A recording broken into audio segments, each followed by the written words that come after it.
for the second dish, which is a vegetable. It's one of my favorite too.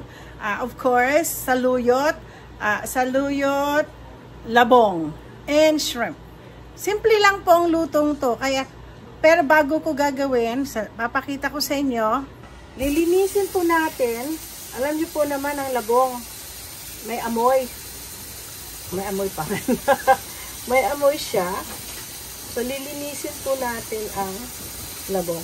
Then, after that, papakuluan ko siya. So, medyo madami po ito. Ang gagawin ko, kalahati nito, gagawin kong adobo. Adobo. Favorite ko din yan.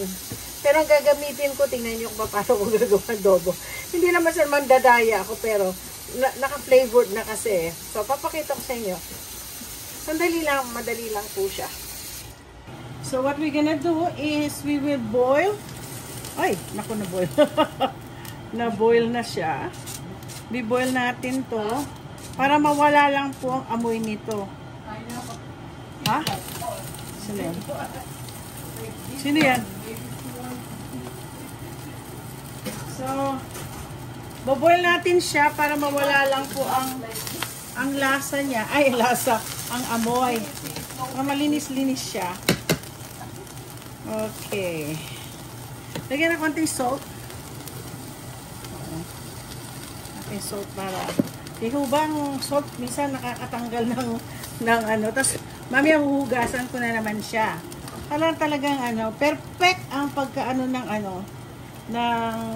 labong. Madali lang po kasi ito luto. Pero, these are one of my favorite. Ay, vegetable. Nahulog yung tubig. Ano ba yan? Ayan. Pakukuluan po natin siya. Kuluan ko pa ba siya na mabuti? Ay, nahulog. Yan. Medyo. Ayan. Pakulo na siya. Nga. Matatanggal na. Konti na lang mawawala yung amoy. Okay. Ngayon, i-strain na naman natin at lilinisin ko siya ulit. Ayan. Lilinisin. Ayan. Yan yung shrimp. Madali lang kasi ito eh. Kasi yung pinakalas ko na luto ito. Gagamitin ko yung Ayan. Lilinisin natin siya ulit. So ito, mas malinis-linis na. Wala. Paamoy ko nga. Amoy. Ayan. Less na yung amoy niya. Less na po ang amoy. Ngayon, ang lilinisin ko naman ngayon yung shrimp. Okay.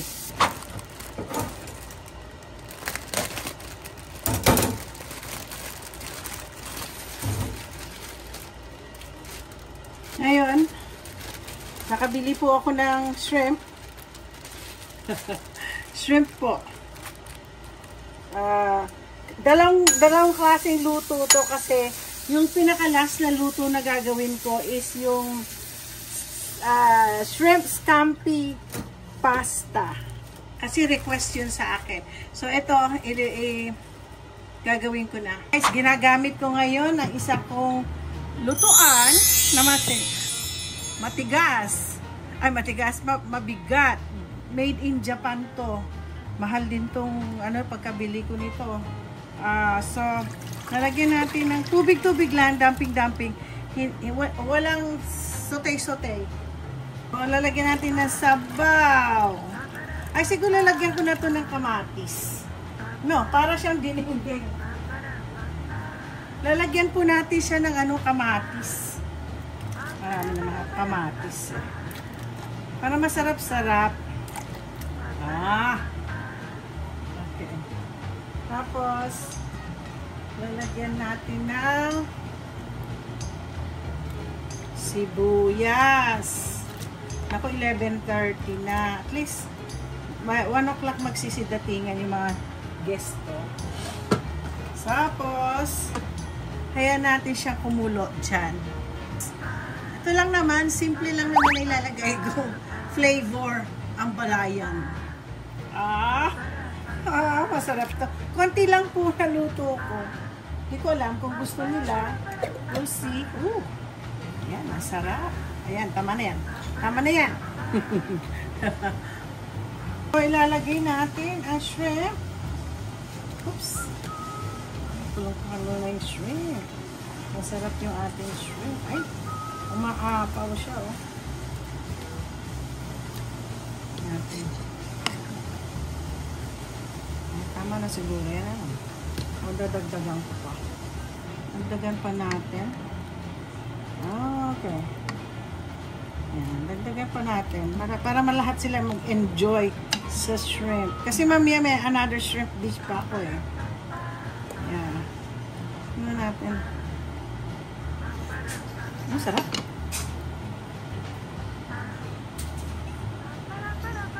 So, kuluan muna natin. Sa lalagay ko na yung gulay. Okay guys, lalagyan na natin ng, nako, nag-ano na yung ano oh. Ay, umaapaw siya. Lalagyan na natin ng malinis na siya. Mabango na siya. Na? Wala na masyadong amoy. Pero yung kalahati nito gagawin ko ano din masyadong ano no. Gagawin ko siyang adobo. Ayan. Yan. Alam mo, favorito ko talaga itong ganitong gulay. Yan, o, diba? Magdagan natin. So, yung iba na magagawin ko. Tapos, lalagyan natin ng... Tapos, dyan lang siya. Kasi... Oo. Kasi para mainit siya. Para Ito po, made in Japan. Pag nakita nyo, made in Japan. Alam nyo po, ako po yung nag-i-invest sa mga lutuan. Pag nakita nyo, ako pinakamalaking malit lang bahay ko, pero malaki pantry ko. Nahilig po kasi ako magluto. Ganyan na, magkasya siya sa aking kawali. Ay, hindi kawali. Basta yan siya. Ganun natin. Masarap po. Kasi liliit din naman to eh. No? Liliit din yan. Saluyot po to. Saluyot. Ang laki-laki ng saluyot nila. Hindi po kami nakapagtanim ng saluyot. Dapat pala saluyot ay nakalagay sa isang mainit na ano, yung direct sun daw. Eh, yung amin ano eh na ayan. Ayan siya. Ayan. Umaapaw po ang gulay namin. Umaapaw ang gulay. Sabi ko sa inyo, naubos. Medyo na ano yung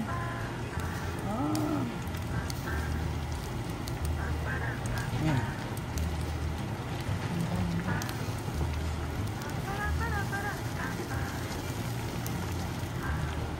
Ako, umaapaw. Luto na po to. Tikman na lang natin. Ang sarap. Ay. Ang sarap po. Ramdam na ramdam ko po yung ano. Okay, there's a leftover na, ano yan? Labong. So, balat ko. Lulutuin ko na, i-adobohin ko na lang siya. Madali lang. Kasi, hindi ko siya gagamitin lang kung ano-ano. Gagamit na ako ng mix. Gigisa ko yung baboy.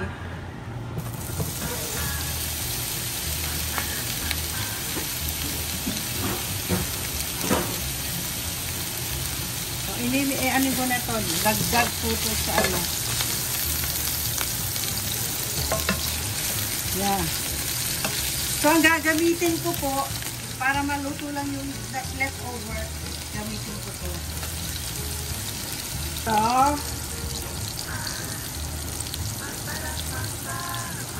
lalagyan natin natitira. Marami pa ako nabili. Bumili ako madami. Pero alam niyo po, masarap talaga ito i-adobo. Adobo. Okay. So, asan na yung ating ano? Yan. Okay. Paghitin ko na nga isa ko pinutukan. Okay. Ayan natin ito. Ay! Ano ba yan? Masarap po, pag nagmamadali lang po at may mga extra para hindi po masira po yung mga pagkain natin. Gawan natin ng paraan. Sayang yun. Mahal na nga pa lang ngayon ang mga pagkain. So, Ito pa, masarap po to. Ito kahit isang linggo, lalagay mo lang sa ref. Minsan nasa opisina ko to, para tapos ito ginagamit. Pero minsan, pag kumakain po ako nito, kahit wala na akong kanin. Oo. Lalo pag, ayaw kumain ng kanin. Tuloy-tuloy na to, parang pag pinapak mo to, masarap. Promise, subukan nyo. Kahit walang kanin, masarap siya. Nilalagay ko na po lahat para may flavor na siya. Guys, sa labong dish, I have one adobong labong and one parang dinding saluyot, shrimp, and labong. So parang meron na po akong 2 dish para magmasaya na naman po ang aking mga kaibigan. At nakalimutan po namin magsaing. So guys, ito na po ang aking mga dishes. Pero ayun, meron po akong barbecue. Maghahalo-halo kami. Ang originally talaga. Mag-ano lang kami, halo-halo at sa barbecue. Lagi po. Kaya lang po mga kaibigan ko nagdadala ng mga pagkain. So marami kami pagkain. So ako naman, maglalagay, may mga kamatis, magawa ko ng red eggs. Mamaya ipiprepare ko yan. Tapos isa na lang po ang aking iluluto ko yung sasabihin ko sa inyo kung sino ang may request noon. So, don't forget to like and subscribe. I made 2 dishes sa labong. One is with the saluyot and shrimp, and then yung isa naman inadobo ko. So, masaya. Okay? So, thank you very much for watching.